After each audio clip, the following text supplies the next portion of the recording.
do with the kirtan.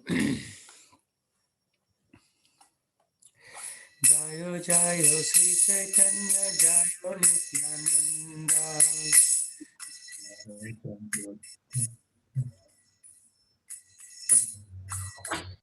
Sri Advaita Chandra Gaura Bhakta Vrinda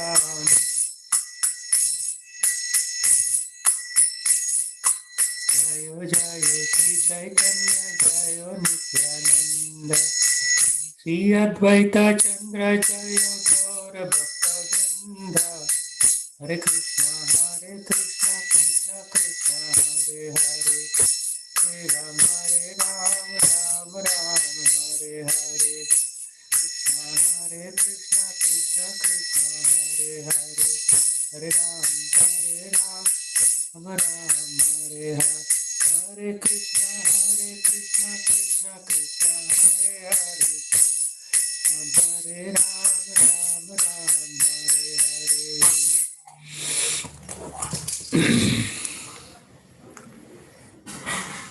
Okay, so can you start reading, Nagaprabhu? Introduction. Originally delivered as 5 morning lectures on the Caitanya Caritamrta, the authoritative biography of Lord Chaitanya Mahaprabhu by Krishnadasa Kaviraja Goswami, before the International Society of Krishna Consciousness, New York City, April 10 1967. The word Chaitanya means living force, Charita means character, and Amrita means immortal. As living entities, we can move, but a table cannot because it does not possess living force. Movement and activity may be considered signs or symptoms of the living force. Indeed, it may be said that there can be no activity without the living force. Although the living force is present in the material condition, this condition is not Amrita, immortal. Hare Krishna joining. The, the words Chaitanya Charitamrita then may be translated as the character of the living force in immortality. But how is the living force displayed immortality? It is not displayed by man or any other creature in this material universe. For none of us are immortal in these bodies. We possess the living force, we perform activities, and we are immortal by our nature and constitution. But the material condition into which we have been put does not allow our immortality to be displayed. It is stated in the Katha Upanishad that eternality and the living force belongs to both ourselves and God. Although this is true in that both God and ourselves are immortal, there is a difference. In each entity, we perform many activities, but we have a tendency to fall down into material nature. God has no such tendency. Being all powerful, he never come under the control of material nature. Indeed, material nature is but one displays of his inconceivable energies. An analogy will help us understand the distinction between ourselves and God. From the ground, we may see only clouds in the sky, but if we fly above the clouds, we can see the sun shining. From the sky, skyscrapers and cities seems to uh, from this world. So we scroll little up in this sun.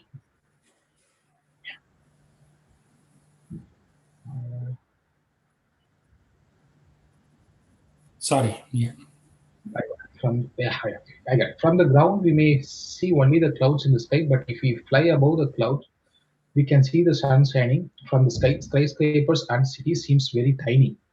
Similarly, from God's position, this entire material creation is insignificant. The tendency of the living entity is to come down from the height where everything can be seen in perspective. God, however, does not have this tendency. The Supreme Lord is not subject to fall down into illusion, Maya, any more than the sun is subject to fall beneath the clouds. Impersonalist philosophers, Mayavadis, maintain that both the living entity and God Himself are under the control of Maya when they come into this material world. This is the fallacy of their philosophy. Lord Chaitanya Mahaprabhu should therefore not be considered one of us.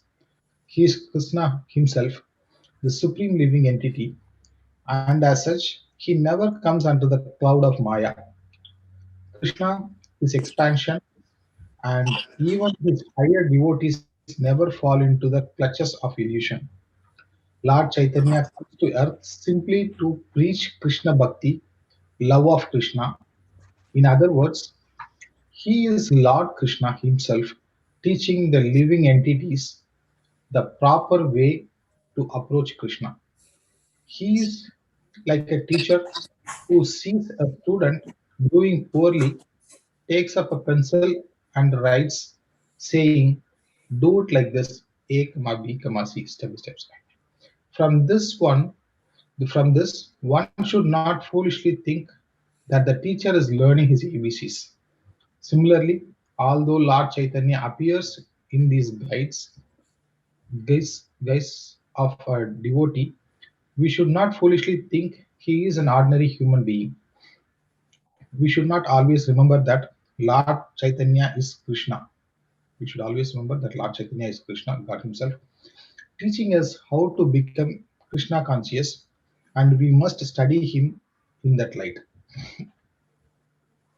In the Bhagavad Gita 18.66, Lord Krishna says, "Give up all your nonsense and surrender to me. I will protect you."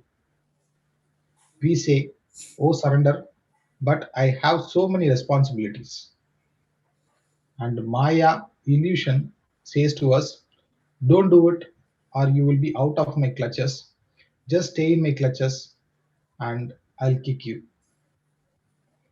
It is the fact that we are constantly being kicked by Maya, just as the male ass is kicked in the face of the she ass when he comes for sex. Similarly, cats and dogs are always fighting and whining when they have sex. Even an elephant in the jungle is caught by the use of the trained she elephant who leads him into the pit.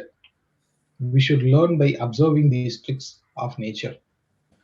Maya has many ways to entrap us, and her strongest shackle is the female. Of course, in actuality, we are neither male nor female, for these designations refer only to the outer dress, the body. We are all actually Krishna's servants, but in conditioned life, we are shackled by iron chains in the form of beautiful women. Thus, every male is bound by sex, and therefore, one who wishes to gain liberation from the material clutches must first learn to control the sex urge. Unrestricted sex puts one fully in the clutches of illusion. Lord Chaitanya Mahaprabhu officially renounced this illusion at the age of 24, although his wife was 16 and his mother 70, and he was the only male in the family. Although he was a Brahmana and was not rich, he took sannyasa. He sannyasa, the renounced order of life, and thus extricated himself from family entanglement. If we wish to become fully Krishna conscious, we have to give up the shackle of Maya, or if we remain with Maya, We should live in such a way that we will not be subject to illusion, as did the many householders among Lord Chaitanya's closest devotees. With his followers in the renounced order, however, Lord Chaitanya was very strict. He even banished Junior Haridasa, an important Kirtan leader, for glancing lustfully at a woman. The Lord told him, "You are living with me in the renounced order, and yet you are looking at a woman with lust." Other, other devotees of the Lord had appealed to him to forgive Haridasa, but he replied, "All of you can forgive him and live with him. I shall live alone." On the other hand, when the Lord learned that the wife of one of his householder was pregnant, he asked the baby to be given a certain auspicious name. So, while the Lord approves of householders having regular sex, he was like a thunderbolt with those in the renounced order who tries to cheat by the method knowing as drinking water under while bathing on a fast day. In other words, he tolerated no hypocrisy among his followers. Yeah, so let's From pause this there for a moment.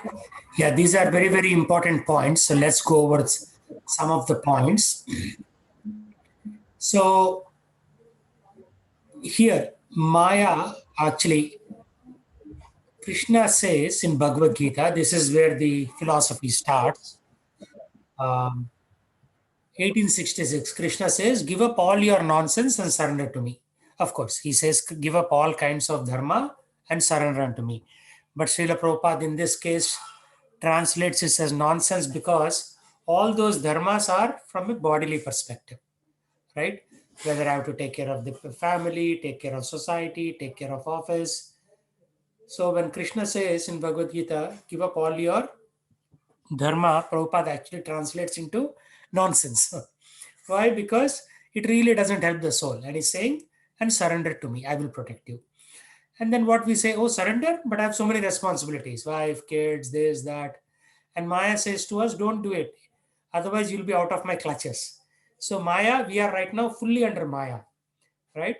Occasionally, for like a few seconds, we may get out of Maya, but 99.999% we are always in Maya. So Maya is saying, "Don't do it, don't surrender. Otherwise, you'll get out of my control." Right? So we are just being kicked by Maya, Prabhupada says. Kicked by Maya. Just like male ass. Male ass goes to the female ass for sex. And the way they are, talking to each other is by kicking each other. Right? Similarly, cats and dogs are always fighting and whining while they have sex, right? And then he says, "What is this sex? Maya has many ways to entrap us, and her strongest shackle is the female," right? So, especially people in the male form of body are more suited for liberation than people in the female form of body. Of course, anybody can be liberated by taking to Krishna consciousness, but in general, when you are following um, normal societal uh, norms and customs, male is supposed to be more suited, male body is more suited for doing tapasya, right? Because females don't go to forest and do tapasya. Females typically don't do yoga, especially during the menstrual cycles and things like that. So uh, he's saying that for the male the strongest shackle is the female. And then he says, of course, we are neither male nor female, for these refer to outer dress. But till such time we are on planet Earth, we have to maintain that distinction, right? Artificially, men cannot have babies and women cannot do what men do, like taking a knife and fighting on the battlefield, like that. So we are all Krishna's servant. But in conditioned life, he says, but in conditioned life means in our material current life, we are shackled by iron chains in form of beautiful women. So women, they don't have to do much, like Shakespeare says in his novel Cleopatra, right? Just by moving her eyebrows, Cleopatra would cause men to fight with each other, and different battles happened in the European context. So, in the same thing is mentioned in our scriptures also. Like, I don't know how many of you attended that, but once I covered the story of King Puranjana. He was always attracted to his wife, and at the time of the death, he was thinking, "Oh, my wife is so beautiful. Whenever I was in confusion, she would give me advice. She would nicely cook for me, make my bed, and take care of the house so nicely." As he was dying, he was thinking of his wife, and in the next life, he becomes a woman. In Srimad Bhagavatam, this is there. We talked about it one time. And she becomes Princess Vaidharbi, right? And then she marries somebody else. So he becomes a she. Why? Because of the attraction to a beautiful woman. In this case, it's not like any woman, right? It's his wife, but still the risk is there that he becomes a woman in his next life. But of course, if you are addicted to society women or this or that, then your situation is even more dangerous. Guaranteed you'll become a woman in your next life, and so many other problems follow. And then Prabhupada also says every male is bound by sex. I mean, this is an introduction only. We are not even gone to deep of Chaitanya Caritamrta. In introduction only, he talks about this. And one who wishes to gain liberation must first learn to control the sex urge. This is the most important thing. Why is everybody taking birth again and again? Right? Punarapi Maranam, Punarapi Jananam, as Shankaracharya says. Because we are attracted by the sexual urge. This urge puts us in illusion, right? It has to be regulated. Regulated means typically, according to Shastra, once a month. There are so many rules, basically, right? Unrestricted sex put once fully in the clutches of illusion. And then he says, Chaitanya Mahaprabhu officially renounced. He left his 16-year-old wife and 70-year-old mother, and he took sannyas. And then what happens? One of the Chaitanya's closest devotees or disciples was in renounced order. His name is Chota Haridasa or Junior Haridasa. What happened after finishing Sankirtan one day? As they were all standing there, some beautiful women were walking, and he expressed desire to enjoy that woman mentally, not physically, mentally. And Chaitanya Mahaprabhu looked at him and he saw his lustful nature, and he said, "You are a sannyasi, and you are attracted to women, so you should not be with me anymore. You should just go away." Like he banished him out of his inner circle. And then later on, Chota Haridas commits suicide, and so many things happen, right? But when one of his householder devotees' wife was pregnant, he said, "Yeah, that's very good.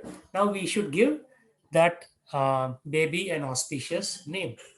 So while he approved householders having regulated sex, as I said, right, regulated sex means after the wife has the periods, that is the time when the womb is very fertile to have kids.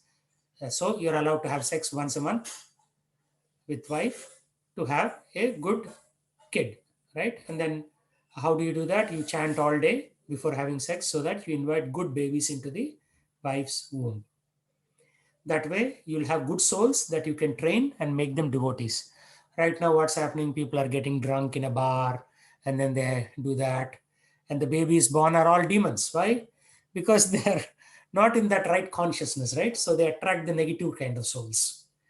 But if you chant all day, you're supposed to, I think you're supposed to take bath, fast, chant all day, and in the evening when you do that activity, then you invite a very good soul into the wife's womb.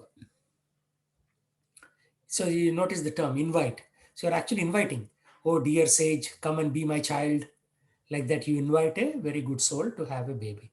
And at that point, when you have a baby after chanting all day, then usually good souls come in and they also become Krishna conscious. Right now, sometimes you see in temples, people struggle to make their kids devotees. Why? Because they somehow got attracted, but kids are like an unsolved mystery. They may, it's like 50-50. They may turn out to be devotees or they may not turn out to be like that.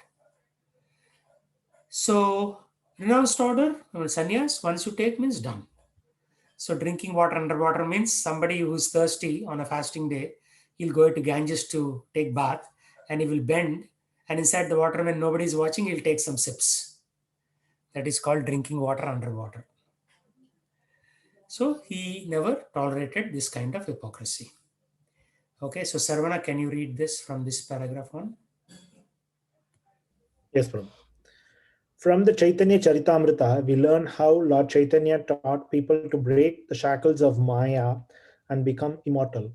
Thus, as mentioned above, the title may be properly translated as the character of the living force in immortality. The supreme living force is the supreme personality of Godhead. He is also the supreme entity. There are innumerable living entities, and all of them are individuals. This is very easy to understand. We are all individual in our thoughts and desires, and the Supreme Lord is also an individual person. He is different, although in that he is the leader, the one whom no one can excel. Among the minute living entities, one being can excel another in one capacity or another. Like each of these living entities, the Lord is an individual, but he is different in that he is the supreme individual. God is also infallible, and thus in the Bhagavad Gita, he is addressed as Achyuta, which means he who never falls down. This name is appropriate because in the Bhagavad Gita, Arjuna falls into illusion, but Krishna does not. Krishna himself reveals his infallibility when he says to Arjuna, "When I appear in this world, I do so by my own internal potency." Bhagavad Gita 4.6. Thus, we should not think that Krishna is overpowered by the material potency when he is in the material world. Neither Krishna nor his incarnations ever come under the control of material nature. They are totally free. Indeed, in Srimad Bhagavatam, one who has a godly nature is actually defined as one who is not affected by the modes of material nature, although in material nature. If even a devotee can attain this freedom, then what to speak of the Supreme Lord? The real question is, how can we remain unpolluted by material contamination while in the material world? Srila Rupa Goswami explains that we can remain uncontaminated while in the world if we simply make it our ambition to serve Krishna. One may then justifiably ask, how can I serve? It is not simply a matter of meditation, which is just an activity of the mind, but of performing practical work for Krishna. In such work, we should leave no resource unused. Whatever is there, whatever we have, should be used for Krishna. We can use everything: typewriters, automobiles, airplanes, missiles. If we simply speak to people about Krishna consciousness, we are also rendering service. If our mind, senses, speech, money, and energies are thus engaged in the service of Krishna, then we are no longer in material nature. By virtue of spiritual consciousness or Krishna consciousness, we transcend the platform of material nature. It is a fact that Krishna, his expansions, and his devotees, that is, those who work for him, are not in material nature, although people with a poor fund of knowledge think that they are. The Chaitanya Charitamrita teaches that the spirit soul is immortal and that our activities in the spiritual world are also immortal.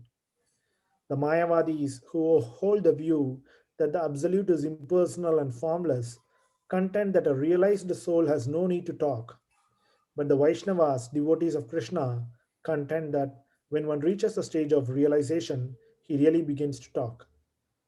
Previously, we only talked of nonsense, the Vaishnava says.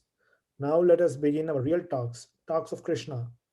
In support of their view that the self realized remains silent, the Mayavadis are fond of using the analogy of the water pot, maintaining that when a pot is not filled with water, it makes a sound, but that when it is filled, it makes no sound. But are we water pots? How can we be compared to them? A good analogy utilizes as many similarities between two objects as possible. A water pot is not an active living force, but we are. Ever silent meditation may be adequate for a water pot, but not for us. Indeed, when a devotee realizes how much he has to say about Krishna, 24 hours in a day are not sufficient. It is the fool who is celebrated as long as he does not speak, for when he breaks his silence, his lack of knowledge is exposed. The Chaitanya Charitamrita shows that there are many wonderful things to discover by glorifying the Supreme. In the beginning of the Chaitanya Charitamrita, Krishnadasa Kaviraja Goswami writes, I offer my respects to my spiritual masters. He uses the plural here to indicate the disciplic succession. He offers obeisances not to his spiritual master alone, but to the whole parambara, the chain of disciplic succession beginning with Lord Krishna himself. Thus, the author addresses the Guru in the plural to show the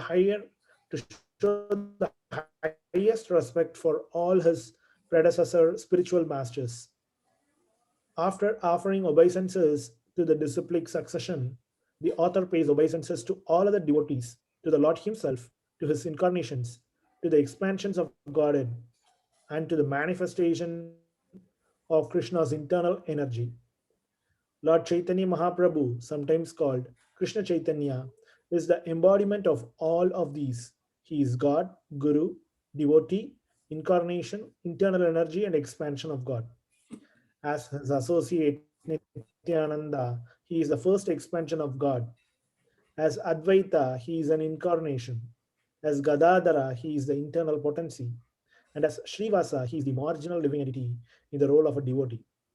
Thus, Krishna should not be thought of as being alone, but should be considered as eternally existing with all his manifestations, as described by Ramanujacharya. In the Vishishta Advaita philosophy, God's energies, expansions, and incarnations are considered to be oneness in diversity. In other words, God is not separate from all these, everything together is God. Actually, the Chaitanya Charitamrita is not intended for the novice, for it is a postgraduate study of spiritual knowledge. Ideally, one begins with the Bhagavad Gita and advances through Srimad Bhagavatam to the Chaitanya Charitamrita. Although all these great scriptures are on the same absolute level, for the sake of comparative study, the Chaitanya Charitamrita is considered to be on the highest platform. Every verse in it is perfectly composed. In the second verse of the Chaitanya Charitamrita, the author offers his obeisances to Lord Chaitanya, Lord Nityananda. He compares them to the sun and the moon because they dissipate the darkness of the material world. In this instance, the sun and the moon have risen together. In the Western world, where the glories of Lord Chaitanya are relatively unknown, one may inquire, who is Krishna Chaitanya? The author of the Chaitanya Charitamrita, Srila Krishnadasa Kaviraja, answers that question in the third verse of his book. Generally, in the Upanishads, the supreme absolute truth is described in an impersonal way, but the personal aspect of the absolute truth is mentioned in the Isa Upanishad, where we find the following verse Hiranmayena patrena satyasya apihitam mukam tatvam pushan apavrinu satya dharmaya drishtaye. O my Lord, sustainer of all that lives, your real face is covered by your dazzling effulgence. Kindly remove that covering and exhibit yourself to your pure devotee. Sri Ishopanishad 15. The impersonalists do not have the power to go beyond the effulgence of God and arrive at the personality of Godhead from this from whom this effulgence is emanating. The Isopanishad is a hymn to that personality of Godhead. It is not that the impersonal Brahman is denied, it is also described, but that Brahman is revealed to be the glaring effulgence of the body of Lord Krishna. And in the Chaitanya Charitamrita, we learn that Lord Chaitanya is Krishna himself.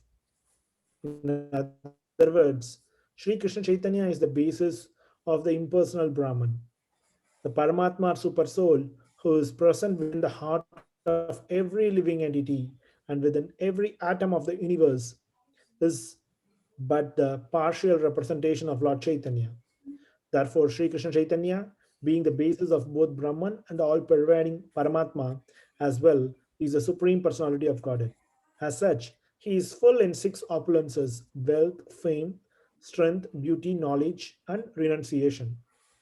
In short, we should know that he is Krishna, God, and that nothing is equal to or greater than him. There is nothing superior to be conceived. He is Supreme Person. Srila Rupa Goswami, a confidential devotee, taught for more than 10 days continually by Lord Chaitanya, wrote, Namo Mahavadanyaya Krishna Prema Pradayate Krishnaya Krishna Chaitanya Namne Gauratvishe Namaha. Yeah, so I pause there offer for my a respect. moment. Yeah, pause there for a moment because a lot of good material here. So, Srila Prabhupada says Chaitanya Charitamrita is not for novice, like newcomer. So, you start with Bhagavad Gita, go to Srimad Bhagavatam, and then to Chaitanya Charitamrita. So, Chaitanya Mahaprabhu is equated to the sun, and Nityananda Prabhu is equated to the moon. So, sun and moon dissipate the darkness in this material world. So, one may say, who is Chaitanya Mahaprabhu? People don't know. But then there is Isopanishad in which description, right? Oh, Hiranmayena Patrena.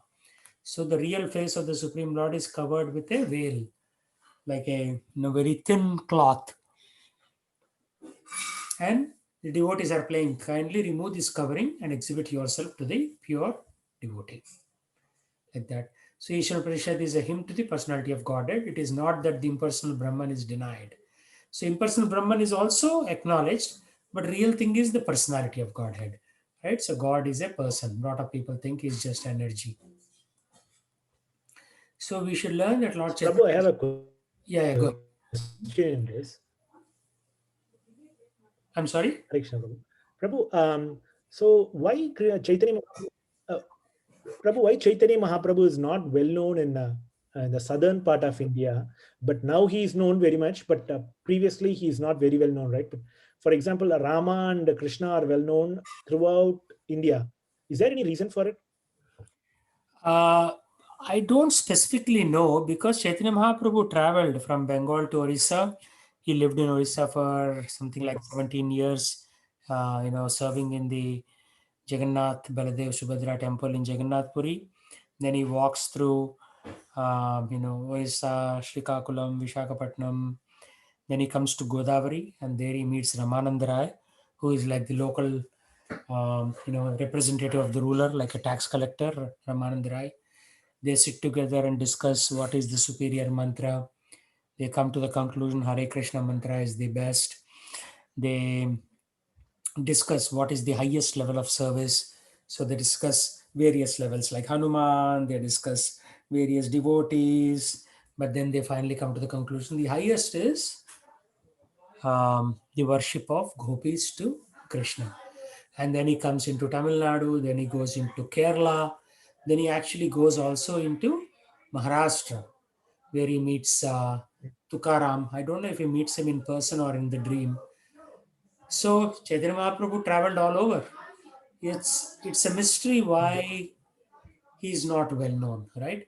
Because if you see Ramanujacharya Yeah. came 1,000 years ago, he is well known in every town in Andhra, every town in Tamil Nadu, in Kerala. Everybody knows Ramanujacharya. But Chaitanya Mahaprabhu, for some Yeah. strange reason, he is not very well known. But he also says, right, this is like a hidden avatara. Hidden avatara means Mhm. he doesn't advertise himself very much. So there is a song, Sarva Avatara Sarasiromani Kevala Ananda Kande Kevala Ananda Kande. So he's supposed to be the avatar of all, essence of all avatars, right? And then it is also said he is a hidden avatara. So I think that comes below here, right? Namo Mahavadanyaya, right? I offer my respectful obeisance unto Yeah. Supreme Lord Sri Krishna Chaitanya, who is more magnanimous than any other avatara. Because other avatars like Matsya, Kurma, they come, just do one job and leave. Some people get attracted, some people get attracted to Narsimha. But here, he is more magnanimous, means he is more merciful, more kind than even Krishna himself. Because he is giving love of Krishna freely. In other avatars, there are conditions. You have to do X, Y, and Z to achieve some level of love. Here, he is giving free of cost. Free of cost. That's why it's considered Namo Mahavadanyaya. And then, yeah, let's continue reading Sarvana and then we will discuss more. Sure. I offer my respectful obeisances unto the Supreme Lord Sri Krishna Chaitanya, who is more magnanimous than any other avatara, even Krishna himself, because he is bestowing freely what no one else has ever given, pure love of Krishna. Lord Chaitanya's teachings begin from the point of surrender to Krishna. He does not pursue the paths of Karma Yoga or Jnana Yoga or Hatha Yoga, but begins at the end of material existence, at the point where one gives up all material attachment. In the Bhagavad Gita, Krishna begins his teachings by distinguishing the soul from matter, and in the 18th chapter, he concludes at the point where the soul surrenders to him in devotion. The Mayavadis would have all talk ceased there, but at that point, the real discussion only begins. As the Vedanta Sutra says, at the very beginning, Atato Brahma Jignasa, now let us begin to inquire about the supreme absolute truth. Rupa Goswami thus praises Lord Chaitanya as the most munificent incarnation of all, for he gives the greatest gift by teaching the highest form of devotional service. In other words, he answers the most important inquiries that anyone can make. There are different stages of devotional service and God realization. Strictly speaking, anyone who accepts the existence of God is situated in devotional service. To acknowledge that God is great is something, but not much. Lord Chaitanya, preaching as an acharya, a great teacher, taught that we can enter into a relationship with God and actually become God's friend, partner, or lover.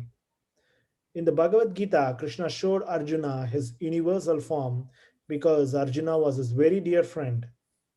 Upon seeing Krishna as the Lord of the universes, however, Arjuna asked Krishna to forgive the familiarity of his friendship. Lord Chaitanya goes beyond this point. Through Lord Chaitanya, we can become friends with Krishna, and there will be no limit to this friendship. We can become friends of Krishna not in awe or adoration, but in complete freedom. We can even relate to God as his father or mother. This is the philosophy not only of the Chaitanya Charitamrita, but of Srimad Bhagavatam as well. There are no other scriptures in the world in which God is treated as the son of a devotee. Usually, God is seen as the Almighty Father who supplies the demands of his sons. The great devotees, however, sometimes treat God as a son in their execution of devotional service. The son demands, and the father and mother supply. And in supplying Krishna, the devotee becomes like a father or mother. Instead of taking from God, we give to God. It was in this relationship that Krishna's mother Yashoda told the Lord, "Here, eat this or you will die. Eat nicely." In this way, Krishna, although the proprietor of everything, depends on the mercy of his devotee. There is a uniquely high level of friendship in which the devotee actually believes himself to be the father or mother of Krishna. However, Lord Chaitanya's greatest gift was his teaching that Krishna can be treated as one's lover. In this relationship, the Lord becomes so much attached to his devotee that he expresses his inability to reciprocate. Krishna was so obliged to the gopis, the cowherd girls of Vrindavana, that he felt unable to return their love. "I cannot repay your love." He told them, "I have no more assets to give." Devotional service on this highest, most excellent platform of lover and beloved, which had never been given by any previous incarnation or acharya, was given by Chaitanya Mahaprabhu. Therefore, Krishnadasa Kaviraja, quoting Srila Rupa Goswami, writes in the fourth verse of his book, Lord, Chait- Lord Chaitanya is Krishna in a yellow complexion, and he is Sachinandana, the son of Mother Sachi. He is the most charitable personality because he came to deliver Krishna Prema, unalloyed love for Krishna to everyone. May you always keep him in your hearts. It will be easy to understand Krishna through him. We have often heard the phrase love of Godhead. How far this love of Godhead can actually be developed can be learned from the Vaishnava philosophy. Theoretical knowledge of love of God can be found in many places and in many scriptures. But what that love of God actually is and how it is developed can be found in the Vaishnava literatures. It is the unique and highest development of love of God that is given by Chaitanya Mahaprabhu. Even in this material world, we can have a little sense of love. How is this possible? It is due to the presence of our original love of God. Whatever we find within our experience within this conditioned life is situated in the Supreme Lord, who is the ultimate source of everything. In our original relationship with the Supreme Lord, there is real love, and that love is reflected pervertedly through material conditions. Our real love is continuous and unending, but because that love is reflected pervertedly in this material world, it lacks continuity and is inebriating. Right. So, If we stop want there for a real, moment. Yeah, pause there. yeah, So people who attended the class last night, so like Nagaprabhu, remember we talk about bhakti, the art of eternal love. So the same topic is being discussed again here. In our original relationship with Supreme Lord, there is real love, right? In spiritual world, there is no contaminated love. It is real love. And that love is reflected because everything in this material world is just a reflection of the spiritual world, right? And because it's a reflection of the spiritual world, we are doing, we are feeling that it is perverted. Perverted means it is disturbed. It is not clear. It is like a shadow, right? It's not real love. So our real love is continuous and unending, right? In the Srimad Bhagavatam, one of the line it says is Ahaituki apratihata yayatma suprasidati. Ahaituki means causeless. Apratihata means uninterrupted. Yayatma suprasidati. So that real love will satisfy our heart. So our real love is actually like that, continuous and unending. Because that love is reflected pervertedly, it lacks continuity. Means it is there a little bit once in a while for 2 seconds or 3 seconds, you may feel that bliss, and after that it goes away. Right? Okay, please continue. If we want, yeah. If we want real transcendental love, we have to transfer our love to the supreme lovable object, Krishna, the supreme personality of Godhead. This is the basic principle of Krishna consciousness. In material consciousness, we are trying to love that which is not at all lovable. We give our love to cats and dogs, running the risk that at the time of death, we may think of them and consequently take birth in a family of cats or dogs. Our consciousness at the time of death determines our next life. That is one reason why the Vedic scriptures stress the chastity of woman. If a woman is very much attached to her husband, at the time of death, she will think of him, and in the next life, she will be promoted to a man's body. Generally, a man's life is better than a woman's because a man usually has better facilities for understanding the spiritual science. But okay, Krishna so pause, consciousness is pause there for a moment. So Srila Prabhupada says if his woman is very attached to her husband at time of death, she'll think of him and she'll get a man's body. What if a man is very attracted to his wife and at time of death he thinks of his wife? We get a woman body. Yeah, he'll take a woman body. That is the whole story of King Puranjana. Remember, we talked about that a few weeks ago. So it is better that women always think of her husband or Krishna. I mean, you don't even need to become a man in your next life. If a woman meditates on Krishna, she can go back to Godhead in this lifetime also. But in the case that majority of the women may not be devotional, so they are at least recommended to think of their husband at time of death. That way they can at least get a man's body in the next life. Why? Because man's body is more suited. Like man can do to forest and do tapasya, man can take sannyas and wander around. Their body is more suited for yoga practice, physical yoga, ashtanga yoga, like that. Whereas women's body is suited more for giving kids and it has got different function altogether. So for spiritual progress, man's body is better. Of course, women can take to chanting of Hare Krishna and also get liberated or get love. Because we were initially talking about liberation, but now we are talking about something higher than liberation, which is love of God. Okay, please continue. But Krishna consciousness is so nice that it makes no distinction between man and woman. In the Bhagavad Gita 9.32, Lord Krishna says, anyone who takes shelter of me, whether a woman, Shudra, Vaishya, or anyone else of low birth, is sure to achieve my association. This is Krishna's guarantee. Chaitanya Mahaprabhu informs us that in every country and in every scripture, there is some hint of love of Godhead, but no one knows what love of Godhead actually is. The Vedic scriptures, however, are different in that they can direct the individual in the proper way to love God. Other scriptures do not give information on how one can love God, nor do they actually define or describe what or who the Godhead actually is. Although they officially promote love of Godhead, they have no idea how to execute it. But Chaitanya Mahaprabhu gives a practical demonstration of how to love God in a conjugal relationship. Taking the part of Srimati Radharani, Chaitanya Mahaprabhu tried to love Krishna as Radharani loved him. Krishna was always amazed by Radharani's love. How does Radharani give me such pleasure? He would ask. In order to study Radharani, Krishna lived in a role and tried to understand himself. Yeah, so pause This there is for a the moment. secret. Yeah, so that is the secret of Chaitanya Mahaprabhu's birth, right? You had asked Sarvana previously why people don't know about Chaitanya Mahaprabhu, because he is a Yes. hidden avatara. And Krishna is saying, how do I understand Radha's love? So he comes along with Radharani in the same body to experience that ecstatic quality, right? How can she love me so much?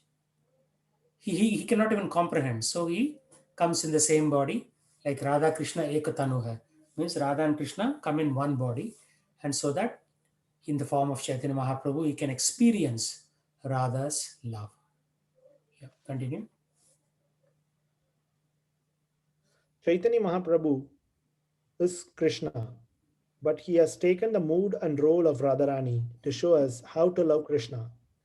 Thus, the author writes in the fifth verse, I offer my respectful obeisances unto the Supreme Lord, who is absorbed in Radharani's thoughts. This brings up the question of who Srimati Radharani is and what Radha Krishna is. Actually, Radha Krishna is the exchange of love, but not ordinary love. Krishna has immense potencies, of which three are principal: the internal, the external, and the marginal potencies.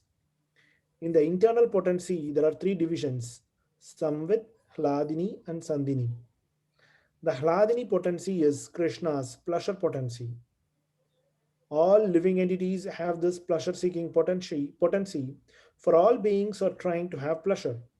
This is the very nature of the living entity. At present, we are trying to enjoy our pleasure potency by means of the body in the material condition.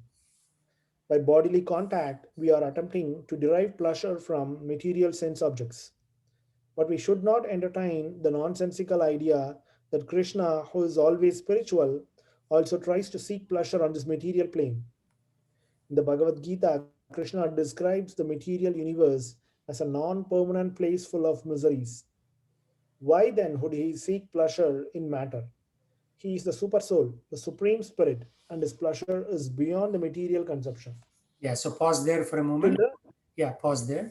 So here they talk about this pleasure potency, right? So Samvit, Hladini, and Sandhini. Hladini potency is pleasure potency. So these are three potencies which we'll go into as we read the Chaitanya Charitamrita in greater detail. But what's happening is we are trying to enjoy our pleasure potency by means of the body, right? Pleasure potency is there, but we are trying to enjoy it in the body, and therefore it cannot last very long, right? So in order to enjoy that, we will do many things, like we'll have kids, we get married, we get a nice job. We are saying that by taking care of this body, maybe I can relive that pleasure potency. But it's not possible. It has nothing to do with the body, although we are trying to derive it from material sense objects. Means like looking at an ipad, looking at a nice car.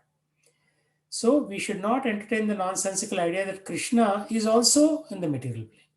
Because then people will say, oh, we are also in the body, we are enjoying This pleasure potency, therefore, Krishna is also enjoying by being in matter. Now, his his descent avatar is different than our descent. We are thrown here. He comes here voluntarily. There is a difference, right? Somebody may be in a jail. He is thrown in jail for some punishment because he was a pickpocket or whatever. And then there is a jailer in the jail. So jailer is not a criminal. He is appointed so that he can discipline other criminals. So think that jailer is also in the jail. Hey, you are also like me. You are also in the jail.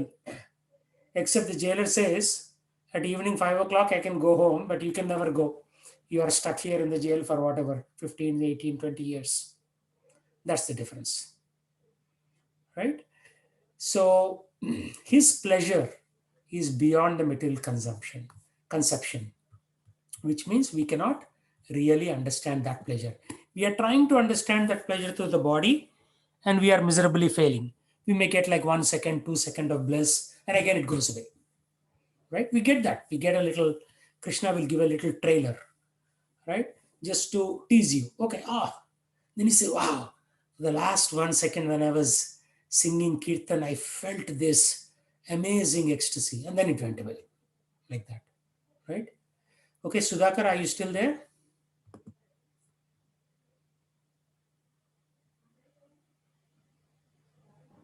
Yes, Prabhu. Yeah, go ahead. I'm here, but I'm Oh, sorry, you Prabhu. I'm driving, Prabhu. Oh, okay. That's fine then. Yes. So we had Sudhakar, Sarvana. Okay, so we have one of the choice between Sarvana and Nagaprabhu. Nagaprabhu, go ahead, please. Correct. To learn how Krishna enjoys pleasure, we must study the science. We must study the first 9 cantos of Srimad Bhagavatam, and then we should study the 10th canto, in which Krishna's pleasure potency is displayed in his pastime with Radharani and the damsels of Braja. Unfortunately, unintelligent people turn at once to the sports of Krishna in the Dasama Skandha, the 10th canto. Krishna's embracing Radharani or his dancing with the cowherd girls in the Rasa dance are generally not understood by ordinary men because they consider these pastimes in the light of mundane lust. They foolishly think that Krishna is like themselves and that he embraces the gopis just as an ordinary man embraces a young girl. Some people thus become interested in Krishna because they think that his religion allows indulgence in sex. This is not Krishna Bhakti, love of Krishna, but pra- Prakrita Sahajiya. prakrita sarajya, materialistic lust. To avoid such error, we should understand what Radha Krishna actually is. Radha and Krishna displays their pastimes through Krishna's internal energy. The pleasure potency of Krishna's internal energy is the most difficult subject matter, and unless one understands what Krishna is, one cannot understand it. Krishna does not take any pleasure in the material world, but he has the pleasure potency. Because we are part and parcels of Krishna, the pleasure potency is also with us also. But we are trying to exhibit that pleasure potency in matter. Krishna, however, does not make such a vain attempt. The object of Krishna's pleasure potency is Radharani. Krishna exhibits his potency as Radharani and then engages in loving affair with her. In other words, Krishna does not take pleasure in their external energy but exhibits his internal energy, his pleasure potency as Radharani, and then enjoys with her. Thus, Krishna manifests himself as Radharani in order to enjoy his internal pleasure potency. In Of the many expansions, and incarnations of the Lord, this pleasure potency is the foremost and chief. Yeah. So, It yeah, this is a very important point. There are many extensions, expansions, right? We uh, we know this sloka, ete chamsha kalapuncha, Krishnastu Bhagwan Swayam, right? So, when we have these many incarnations, this pleasure potency is the foremost and the chief, which means this pleasure potency is stronger than even other avatars, right? Okay, so any questions? We covered a lot of ground today.